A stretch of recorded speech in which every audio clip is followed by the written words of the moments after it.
everyone, and welcome to another episode of 1923 Main Street.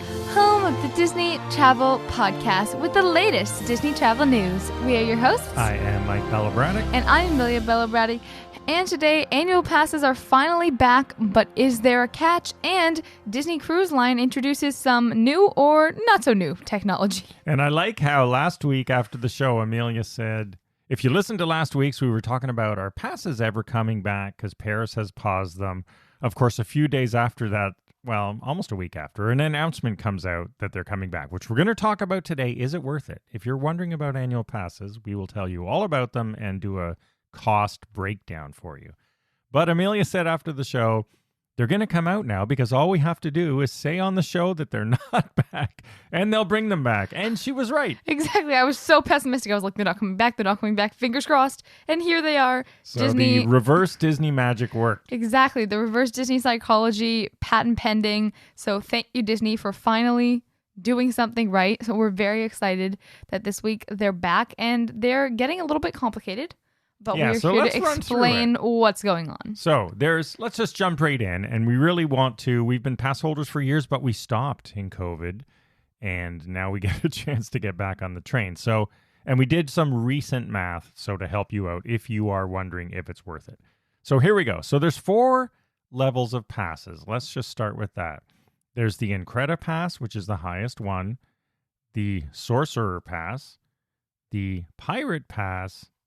And Pixie Dust Pass. Now, here's the thing. Yeah, these range drastically in price from $400 to $1,400, and there are additional add-ons for all of these passes. And really, since we, as you know, talk about Disney travel, we don't normally talk about locals because, you know, there's local Disney visitors, and they're not Disney travelers in the same way. They're not spending weeks in hotels the same way most of our listeners are. But there are many Florida listeners, and we envy you. We could say that.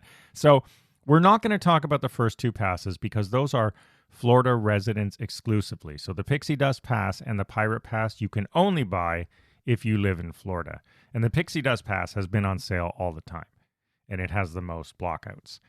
But there are 2 when sales come back on the 20th or the 13th if you are a Disney Vacation Club member. So let's first talk about the Disney Sorcerer Pass. So this pass is, as it still has blockout dates, it is only available for Florida residents and eligible DVC members. So let me just jump right in there. If you are a blue card DVC member, that's what they mean by eligible. If you are not eligible for membership Magic Extras, meaning if you only have resale points, most likely, you will not be eligible for this pass. Disney's trying to turn DVC into Club 33, but we're here for it.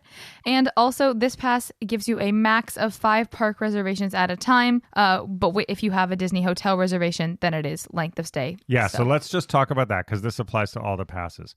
The way this pass works is at any time of the year, you can hold 5 park pass reservations. However, if you are staying on site at a DVC or Disney hotel, then you can book for your whole length of stay, park days, obviously, in addition to your 5 days, as I read it.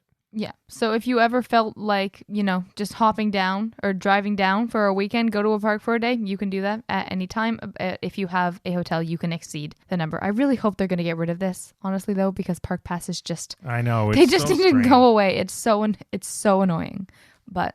And, another benefit of all the annual passes now is that they are, I think on April 18th, you can now go into any park after 2 p.m. without having to do a park pass, which is great for our Florida friends because, they might get off work and they just want to go over to Disney World with their Florida passes.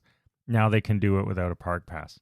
Except... I was going to say, I'm hoping there's some issues coming up with park pass reservations that affect all of the passes. Yeah, it's only for Magic Kingdom on Saturdays and Sundays on the weekends. You cannot go without a park pass on to Magic Kingdom on the weekends. It's probably like the most popular place at the most popular time. Yeah, that's why they do that. So you can still go if you make a park. Just make a park pass if it's a weekend. That's all. Yeah. Because you have, 3 to 5, depending on which pass you have if you're a Florida resident.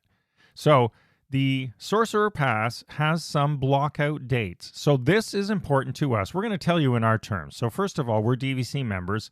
I never bought the DVC passes in the past. They actually didn't have DVC. They gave DVC discounts on certain passes.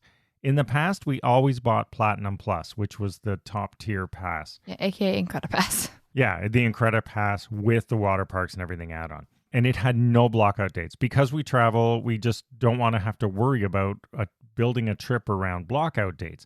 But there's a substantial difference. So I guess we'll talk about them both together here. So the Incredipass is the top one because it's pretty easy to talk about.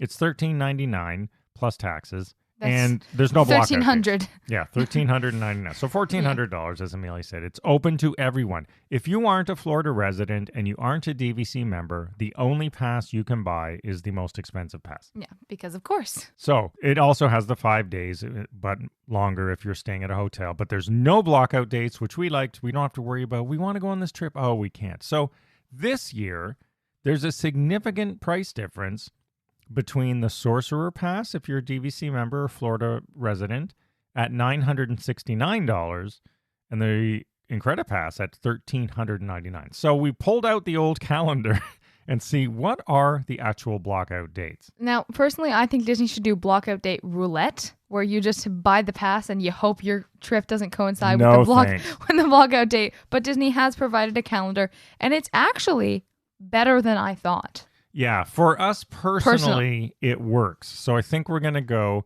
with the Sorcerer Pass. So the blockout dates are, and there's some funny ones here. I was expecting spring break, but it's not. So there's no blockout dates in the spring at all. Well, no, because they'll lose money that way. Yeah. Because then people just won't go. They won't buy the pass. Yeah. I don't think they'll lose money. We'll get into in a minute. But anyway. These are blockouts specifically for the Sorcerer Pass. There's no blockouts at all on the Incredipass. And nothing. The two bottom passes have more blockout dates. Yeah, they have these and more. Yeah. Florida residents will know those. We're not discussing those today, but it's all in our show notes. So if you want details, go ahead and take a look. So that's pretty much the holidays. July 4th is not, so I was surprised. I looked at that. The time around Thanksgiving is blocked out in November, and Christmas is blocked out into the new year. But here's what's important for us. So I think this year, I'm just doing this by memory, Christmas is something like December 19th to January 3rd or 4th. Something like that is blocked out. Yeah, I believe that's what you said. If you travel at that time or you want to, you will have to buy the Incredipass, the most expensive pass. We go to Walt Disney World at Christmas. Unless, we're going to talk about this in a minute, but there is something else that you could possibly do depending on your length of stay. Depending on your length of stay. Now, we go to Walt Disney World at Christmas, but we actually don't like to go for Christmas Day and that week because it's the busiest week of the year, which is why it's blocked out. Yeah, parks are literally hitting maximum capacity. So you thought fireworks crowds were bad? Welcome to that 24/7. So we looked at this year, and the blockout starts, I think, on the 19th, and we're going the weekend before, so 16, 17, 18 or something like that. Yeah, I think it's 15, 16, 17. So it works Friday. perfectly for us. We are okay with the Sorcerer Pass. So we're going to do that. We're going to try that this year. And, you know, there's a substantial savings because we don't go at Thanksgiving. Being Canadian, our Thanksgiving's actually in October, so it sort of works out. So if for we us. wanted to go for Thanksgiving. So if we wanted to go for our holiday, we can. So, but just bear that in mind. So U.S. Thanksgiving, Christmas, New Year's. That's so true. the major holidays that apply to everyone. So March break, spring break, wherever you are, whatever you call it, that really spans out over 5 or 6 weeks, right? So it's not like Christmas is Christmas. Yeah. New Year's is New Year's. Thanksgiving is Thanksgiving. Everybody goes at those times. So that's why they're blocked out. So if you do not travel at those times and you're DVC or Florida resident, I would recommend the Sorcerer Pass. Yeah.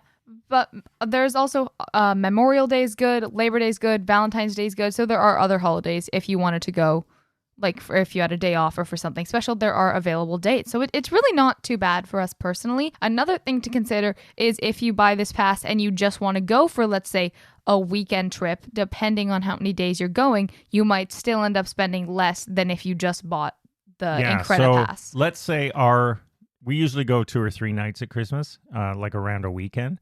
So let's say it was in the blockout.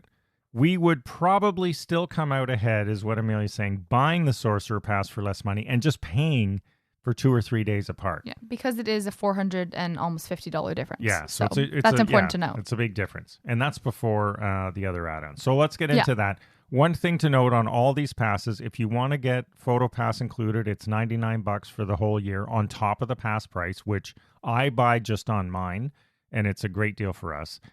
And then the other one is if you want water parks, Oak Trail foot golf, mini golf at, Winter Summerland, all those places added in, that's only another $99. Which is pretty good, all things really considered. Good if you use them. Yeah, so we do those extras. I just buy Photo Pass for myself, but we get all three of us the other pass. So let's give you the direct comparison, because we were just there a couple of weeks ago. Of course, passes were not out. So well, they're not going to do them before March break. Come on, this is the business. So for an 8-day, that's what we buy for a week holiday. So we bought Park Hopper tickets with Park Hopper Plus. It's just 10 plus. Yeah. So that would be the equivalent of adding the $100 on the pass. So we paid $800.66 each. That's what it cost us. The Sorcerer Pass is $969 at $100, so $1,069 for the water parks add-on, just to keep it fair. So it's $250 more. If you go for more than 1 week, the Sorcerer Pass is worth it. End of story, right there. Yeah. So if you're wondering, is it worth it? And even if you only go for 1 week, it's not a huge difference. But if you go for more than once, definitely worth it. There is some convenience to having the pass as well. You do get discounts on merchandise and food. Yeah, that's a big deal. And there's also shorter lines. They have annual pass specific check-in lines. Yeah. So those should be good. As we talked about last week. I was so used to walking in them. I kept doing it. Pass discounts are definitely worth it, especially like Disney merch prices. I would personally go for it. But let's talk about the most expensive. You're not DVC. You're not Florida resident. So you're looking at $13.99 plus $100, so $1,500. Remember, we paid $800 for a week. If you go for 2 weeks to Disney World, it's worth it. End of story. So it's an easy way to think of it. If you go to Walt Disney World for 2 weeks or more, in a year, the most expensive annual pass, you are still going to come out ahead. Yeah. So that's just the way to look at it. And then especially if you live near, now you can add extra weekend trips or day trips for essentially for free, really. Gives you a lot. I keep talking about the great business trips I'm going to have to Orlando, and you can just hop in the parks. Well, after 2 now, it's not like the old days. But anyway, so that's what it is. It is worth it. If you only go for a week or less, maybe not, right? Which is the way it should be. But it doesn't mean you have to go 50 days a year to make it worth it. If you're a traveler, I just did the math with what we paid, and you go for more than a week a year, it's worth looking into and getting a pass. Yeah. Another thing to note that I looked into is because we have our next trip booked in August, apparently, we're going to test it, when you buy the pass, you have to activate it in a park. But I was thinking, well, how can I book my park passes if I don't have an active ticket? But they will let you book your park passes even though you haven't activated your annual pass, as long as it's on record on the Disney site, which it will be because that's where you buy it. All right, quickly. Disney Cruise Line launched something called DisneyBand Plus. And it looks and talks and acts like a MagicBand, and it'll allow you to open your door and you can literally use your MagicBand Plus as a DisneyBand Plus. Yeah, so we have all the details, but just in order of keeping the show within the time we like to, our 15 minutes of magic, the question is DisneyBand Plus just MagicBand Plus with fancy Disney Cruise Line designs instead? Yes. It certainly looks like it. It can do some things on the Disney cruise ship, obviously. It's like Wands in Universal or like Sorcerers in the Magic Kingdom. But so can the MagicBand. Yeah, so all you have to do is activate your already purchased MagicBand Plus. You do not need to spend $50 on one with a Disney cruise ship. Yeah, you don't have to buy a second one. You can if you want to make it cruisy, but you don't need to. So the passes say if you have a MagicBand Plus, you can use it on a Disney cruise ship. And if you have a DisneyBand Plus, if you buy one of those because you don't go to the parks, you can use it at Disney hotels and Disney parks and Disneyland as well. So the bands seem to be fully interchangeable. It's very confusing. I don't know why they just gave it a special name. Why wouldn't you just keep everything MagicBand Plus? Because you got to make it just confusing enough so that people will buy. Yeah, this one boggles my mind. It's really unnecessary, just a new SKU for them to launch instead of just making MagicBand Plus as universal. Wow, MagicBand Plus cruise line version. Anyway, so that's what it is as we know it. Hasn't launched yet, so we'll see if there's anything different. But all their FAQs, etc., point to it being the same thing as a MagicBand. So if you're a Disney cruiser, you don't have to go buy another pass. You can board the ship with your MagicBand Plus, and according to their FAQs on their websites, it will work just the same way. And same if you buy a cruise one, you can use it at parks and resorts. Well, hopefully, and at the very least, it'll bring in more convenience. All right, everyone. Thank you for listening. We are happy that annual passes are back. And Finally, finally. We'll see how the purchase experience goes. So thanks for listening. We'll do a follow-up on our show next week. Thank you for following along on social media at 1923 Main Street, and have a magical day. Bye-bye.